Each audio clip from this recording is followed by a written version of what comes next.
Hello and welcome everybody. Just going to show you my knife collection.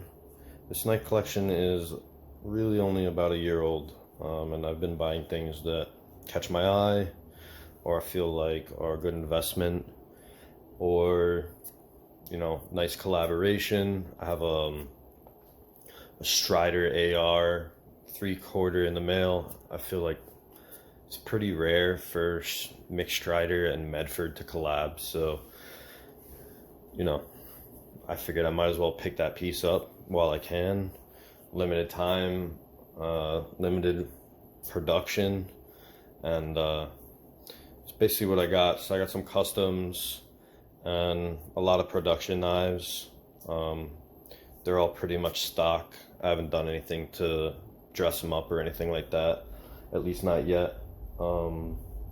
So let's just start out.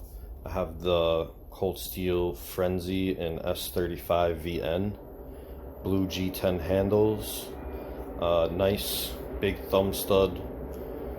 This is a nice clip there. This definitely sticks out of your pocket a little, but I think it makes sense. It's a self-defense knife, so unless you're going to use a lanyard, kind of need something to pull on to get it out of your pants pocket. The blade shape is pretty radical, kind of like a karambit, like a large karambit. You can see the swoop down there. Definitely a nice defense knife. So that's why I picked this up. I got a good price on it. I don't really remember where I bought it from, but I think I got it for like 120 bucks, maybe even 100 bucks. It's nice, good ergonomics, fits good in your hand.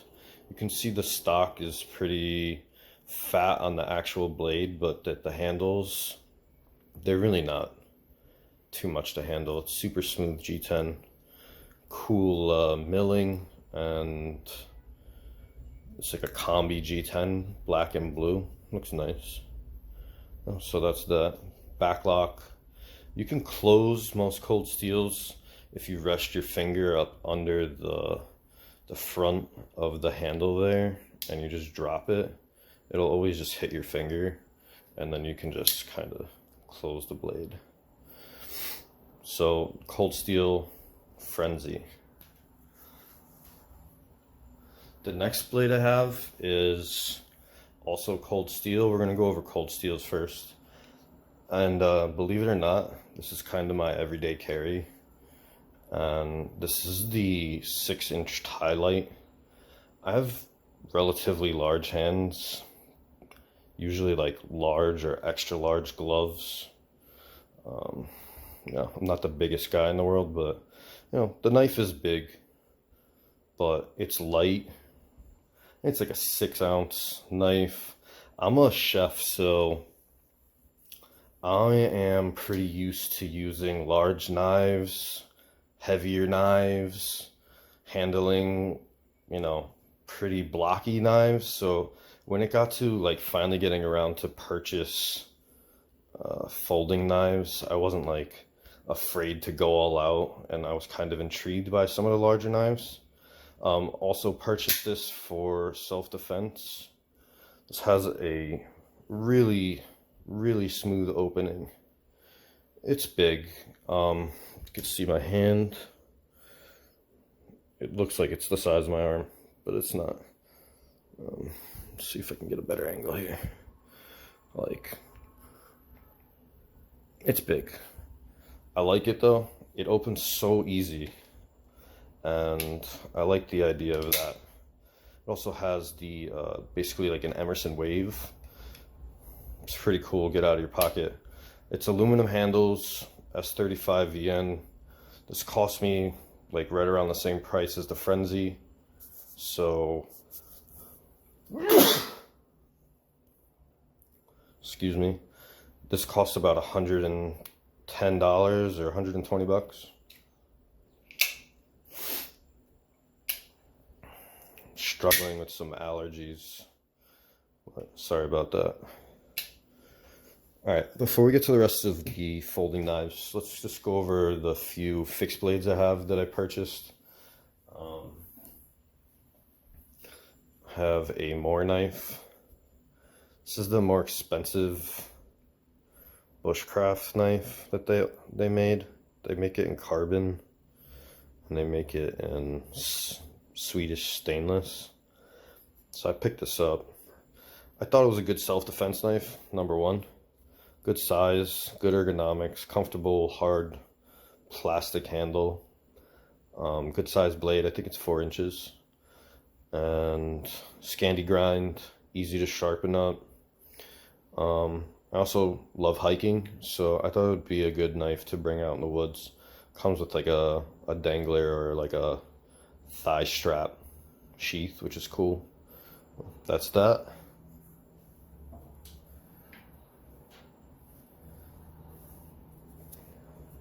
This is the Fulcrum. I think it might be a Fulcrum. It's a Fulcrum C. It might be a 1.0 or 2.0. This is a Extrema ratio. It's the first knife I actually bought last year. It's made in Italy. It is nice. It was expensive for a fixed blade. It was over $200, and it's made of N690, which is not really a super premium steel. You can get a really nice firm lockup on this. I forget the name of this. It's kind of like rubber. They have a special name for it. This knife is absolutely terrible out of the box. It is not sharp at all. And it's a good knife. It needs to be sharpened. I don't really carry it because the sheath it came with is also kind of a piece of junk. I'm going to show it to you. So it looks like this. It only can be carried on your belt, and it can only be carried sideways or hanging down, but it's literally like a little plastic hard rectangle, and it's super uncomfortable to wear. And I don't know if you can see this, but I kind of filed this down. All in all, if I had to rate this sheath or whatever they call it, it is like a 2 out of 10. It's a piece of junk, if you ask me. It's super uncomfortable, and the knife just like sticks in there. It's pretty easy to get out when it's lodged on your hip, but this also curves like right. You got imagine your belt is going through here, and then this is like curving right inside of your waist. It's a horrible, horrible ergonomic design.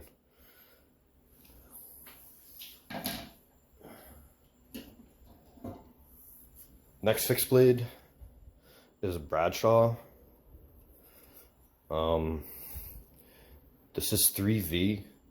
This knife is amazing. Great fixed blade, great size. That's the 5-inch blade version. See the handle, you know, choking up. Nice choil here. The ergonomics are really simple. It's not the sculpted G10. This is their boxier G10, but I got it because I like the grip. Nice grip, comfortable, sits in your hand. This G10, the way it's made, almost feels like raised micarta, which is cool. This knife is razor sharp, straight from the manufacturer. The sheath it came with is more of a tactical sheath. I'm not in love with it. They sell Kydex sheaths on their website. I haven't picked one up because I don't really carry a fixed blade that often. Sometimes, but not too often. It's a good size knife. It's good. Nice thick spine, good jimping. It's pretty aggressive. Catches your hand really well. Can imagine using this outside as like, you could, multiple grips, you can choke up. You can slide your hand down for like chopping, or you can choke up You can choke like all the way up pretty comfortably without ever getting your fingers in the way. So great design.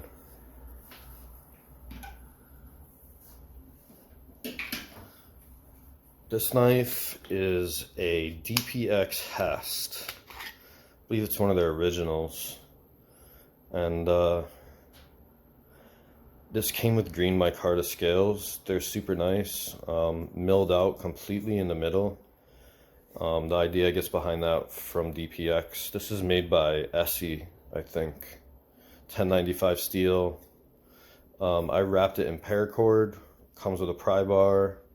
The blade, I believe, is just a touch over 3 inches. So, it's cool. Right. Folders. We have an SR1 Light. Excellent knife. A lot of the knives, like I said, I bought for self-defense. This is definitely one of the knives I carry the most. If you guys are familiar with the SR1, this is literally the SR1 with Grivex handles. So they made it cheaper steel, HCR. Honestly, this knife is razor sharp. It's super thick. The ergonomics on the handle are excellent. Lockup, front and back, great. Your fingers aren't going anywhere. Super nice knife. And then you have the triad lock, which is amazing.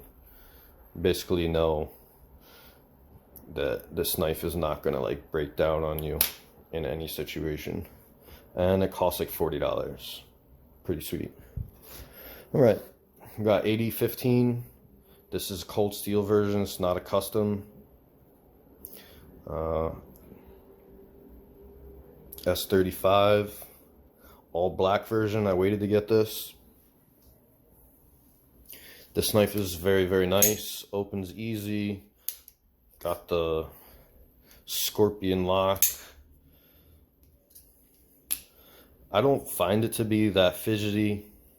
People say it is. This knife, the second I opened it, bit me really hard. It's like a razor blade that is, like, you can't really tell because of the spine is grooved, but it's like super thick and super heavy, and most of the weight is just in the blade. And I think this knife weighs about 6 ounces. If I had to say, it's about a 4 or 5 ounce blade. It's drop shutty, but it likes to drop on you. Good knife, cool knife. I'll never sell it. Just because it's really nice. Alright, and we're back. My phone died. Next, cold steel is a big boy. Got the 4 Max Scout. Fits in the hand good. It's big in the pocket. This weighs like 10 ounces, 9 ounces. Easy to open, easy to close. Another budget from Cold Steel. It's AUS 10. This knife is really amazing. Really excellent deal to pick this up. I don't even know if you can buy it anymore. I got it for $80 on knifeworks.com. I really love this knife. You can't be mad at it. If you ever need to do like some kind of chopping or whatever, you know, folder, something to bring with you and just destroy it, or self-defense, great ergonomics, easy to just bust it open if you need to, you know, flies open, heavy blade, very well weighted, very evenly weighted. It's like right behind the choil. It's awesome knife. Great deal. Next knife, Recon 1.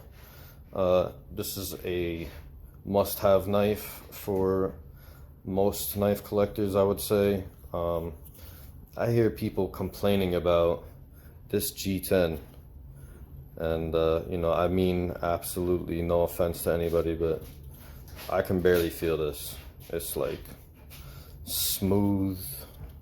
There's obviously some grooving on it, but it is not a big deal at all.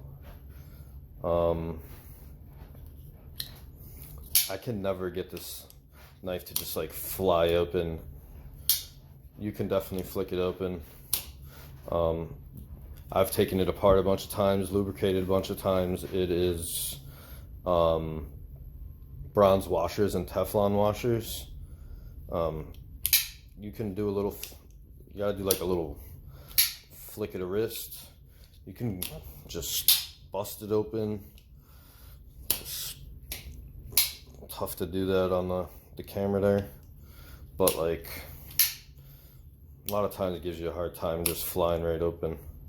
Recon 1 G10, pretty nice blade stock. I would never call that thick. It's a pretty basic blade stock. I use this knife all the time. It's pretty good. I don't hate it, I don't love it, but ergonomically, definitely one of the best knives. It just fits right in your hand. You can see that. It's perfect. It's just your knife, and your fingers fold right over the edge. Good wrap up. And this is even like, it makes you feel like your hand is locked in there. Excellent product. And S35VN, can't really go wrong. Costs about $100.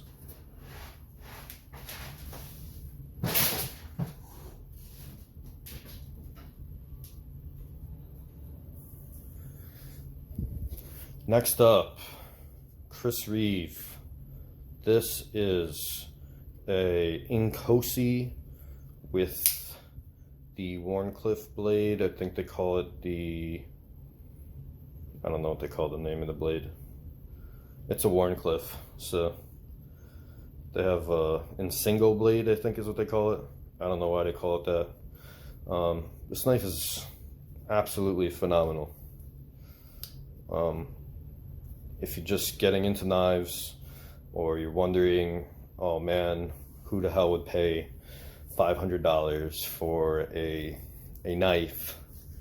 I mean, you're not crazy or anything, but once you look at this and you have some idea of craftsmanship and like, it's just a perfect knife. I mean, there's no other way to say it. As far as from what I hear, it's basically the same knife as a Sebenza 31, but you do get these grooves, which is a lot like the Recon I just showed you. You get superb lockup. It is just like gripping some butter. It molds to your hand. It's perfect. Excellent jimping. The thumb ramp is perfectly designed. I really don't know like why, you know, people are always using their thumb up there. I personally don't do that very often. It feels good, obviously. Most of the times I'm using a knife, I'm doing a strong grip, you know, going down, sideways, grip the sides, but I'm never, I guess because of the chef thing, this is a much more unstable grip than ever, you know, holding to something tightly in your palm. You're always trained never, you know, go like this or go like that. To each his own, whatever you like. Just be careful out there, guys. This knife is amazing. I just took it apart actually yesterday because I couldn't get it to flick open consistently, and now it flies open. I know Reeve doesn't like that, but we as knife enthusiasts love that, so hey. This knife is literally a 99.99 out of 100. Can't go wrong. S35VN. Alright. Doug Ritter RSK. This knife is also basically perfect. This is the large size one. Just not much to say about it really. It's like a Benchmade. I know Benchmade. Their axis lock was created by Doug Ritter, I believe, and he left the company, and basically they lost their their rights to the axis lock, and now everybody can do it. This knife is amazing. Just flies open, drops shut. It's a perfect knife. We give it the same thing as the Chris Reeve. It's like a 99. It's a perfect knife. Costs 150 bucks. 20 CV. The ergonomics on it are perfect, at least for me. I'd call it a medium-sized knife. Good knife. All right. Everybody knows this. PM2. It's the S110V. This is the same thing as the Chris Reeve, also in the sense that I had to take this apart. I took it apart yesterday also. I flipped the clip, so it is a tip-up carry. To each his own. I don't know why you would carry this tip down, but hey, whatever you like. Taking this apart is kind of a pain in the neck, mostly because of this, and I think they do that on purpose. Their warranty says you can't take their knife apart, and if you take it apart, you will definitely do a little bit of damage there. Anyways, it needed lube in there. You can't really lube it up with knife oil unless you take it apart, because it's, you know, great made knife. Light is really good. How do you call it? They make it really well.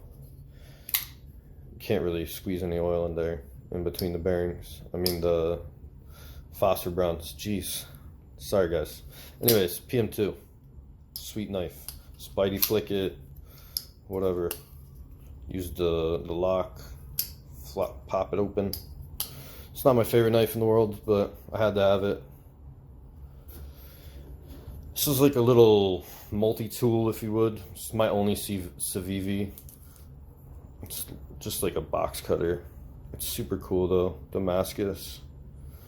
Bottle opener, titanium, little hex bit. I don't really carry this. I use it a lot to cut my cigars. It's cool. It was expensive for what it is. Probably could have been only like 60 bucks. But I know that if it was like a custom or whatever, you know, you could charge like 150 or 200 bucks for it with the Damascus. But it's made in China, and we all know that cheapens the quality and the price due to the labor. So it's a great knife though.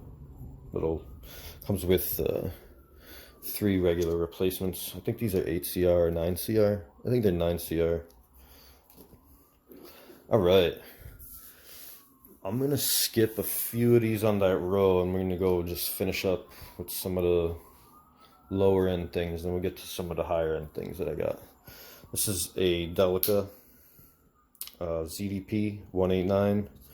Delica, to me personally, I like this knife better than the PM2 just because it's so tiny.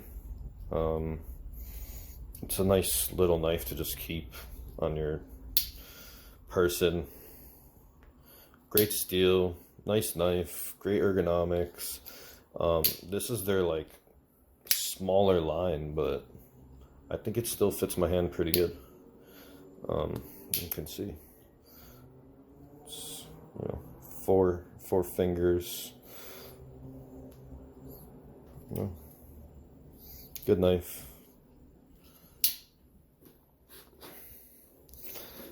Kershaw launch, I think it's an 11.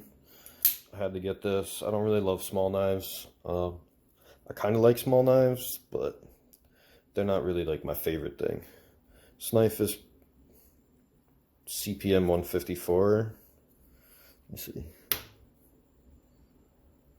Yeah, it's a nice knife. It's $100. It's not cheap. I wouldn't call the action like superb or excellent, but it's good. It's a cool little knife. More of a novelty to me. Very small, as you can see. It's about the size of a finger. It's pretty tiny. great little backup knife, fifth pocket knife, something to hold on to. And then we have a hinderer. This is a slip joint hinderer with, I believe, maple wood and green titanium liners, green titanium clip, green titanium filler, space filler there, 012 steel. This is, it's not DLC, I forget what they call it, but this knife is like a razor blade, and the craftsmanship is really above and beyond. Comes with a little like screw-on thumb thing, but literally you cannot, I can't actually open it. If you can open it with that thing, comment, let me know. I can't open it with that. So that design to me is poor, but no matter where I put it on there, might be my hand size, might be my thumb size, who knows. But I can't get it open with the screw thing they give you. So, good knife. Excellent craftsmanship on this knife. And I bought it basically because I feel like it's kind of like an heirloom piece, something that'll age well, something you can give your kid when he's old enough to hold a knife. It's not very big. It's about the size of a Delica. So let's see here. I'm pretty sure it's like almost exactly the same size. Yeah, it's literally almost the same. So to me, that's like a perfect little knife to carry around. I don't really carry this that much, only because it doesn't have a lock at all. It's lockless, and if you see, the half stop is like, it's there, but like it's kind of flimsy.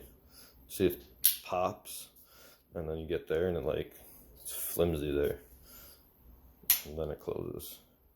Anyways, good knife. It was expensive, so it should be. All right, now we got a must-have ZT 0562 Thai hinderer design. This knife is beyond fall shutty. I try to fix it by tightening the pivot. It literally just closes. I mean, it's a great knife. I feel like there's not too much to say about it. Excellent piece to have, to own. Probably ZT's best knife, at least that you can still buy. I've seen some great designs by them. It's a hinderer design, so obviously it's good. Hinderer designs are very nice. The lockup on this is pretty decent. It's 45%. So, titanium on 20 CV. I'm sure that'll wear down at some point. Excellent little knife.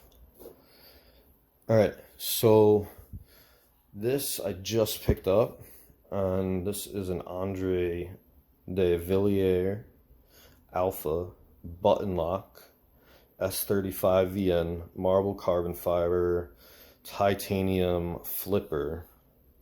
And this knife is the most fidget friendly knife I've ever seen in my life. It flips open. You can just literally just press a button, it drops closed. You can hold the button to open it. The thumb hole, it's like, imagine a spider code that's like grooved a little, and the craftsmanship on this is perfect. I mean, I give this knife same thing, 99.99 out of 10 for design and function. But it's just milled out here. It's all rolled edges. It's super nice. It catches your finger. Spidey flick it, drop it, flip it, drop it. I mean, you can't, it's ridiculous. It's the most fidget friendly knife ever.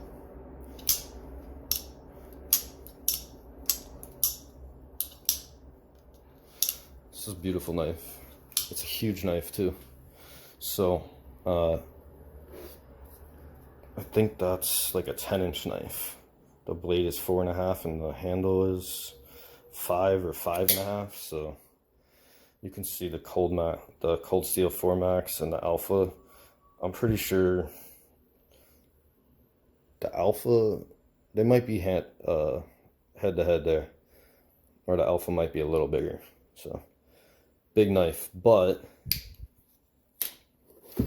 this knife is super light. It's probably a 5-6 ounce knife in comparison to a 10 ounce, 11 ounce Cold Steel 4 Max. And I have big hands, like I said, so to me, like, messing with this, I don't feel like, oh man, like I'm gonna chop my finger off or whatever. But and the blade, this weighted so nice, perfect. I think it's almost a perfect knife. So shout out to Andre. This knife is sick, and it's got a secondary lock. I don't use it. I hear a lot of people don't use it, but quite awesome. And then finally, my Medford Praetorian tie. This knife is also relatively new. This is a full custom designed by me on their website. This is the flamed and faced titanium PVD 3V Tanto. This knife is a guillotine. It is heavy and it's a beast. You can see it's like, it really is a lot of knife in your hand. So, but it does open with one hand and close with one hand. A little harder to do it on the screen. And when it opens, it can literally almost fly out of your hand. So one of the beautiful things about this is the clip, which I don't hear a lot of people talk about, but like, you can keep your hands away from the blade at all times. Like, your fingers go right in this groove here in between the titanium, and you know, you're safe there. So you can hear that thwack. It's a crazy knife. This knife is perfect. Unbelievable. I give it a 10 out of 10. Anybody that talks down about this knife or any of Medford's, I don't really understand what you're talking about. This knife, the craftsmanship is elite level. There are no tolerances here. This is like the pyramids of Egypt, you know. You can barely get a piece of paper in there. I mean, the way Greg Medford has designed knives and train people to make knives is really commendable. Any haters out there, hey, you can believe what you want, but this knife is literally a piece of perfection. And last knife, hey, Custom 8020. This knife is absolutely right up there too. This is a 10 out of 10. This knife is perfect in every single way. I would call it like an SR1 with a shark lock. A little hard to flip. This is very easy to flip, just hard to do on the camera. Also fidgety, right up there with the Alpha from Andre. This is pricey. I don't regret the purchase whatsoever. The shark lock is really crazy awesome. Really nice G10. Orange wasn't my first choice, but I do like orange. So, yeah. This knife is damn near impossible to get a hold of. I've tried to buy a second one. And it's literally just like chasing a unicorn right now. But I hear that he's going to make that change. So hopefully everybody can get their hands on that, either from Cold Steel, which just got sold, but probably from Cold Steel, Gerber, or Andrew will start making more of them, which according to Slicey Dicey, he will be. So yeah. All right, everyone, take care. Bye.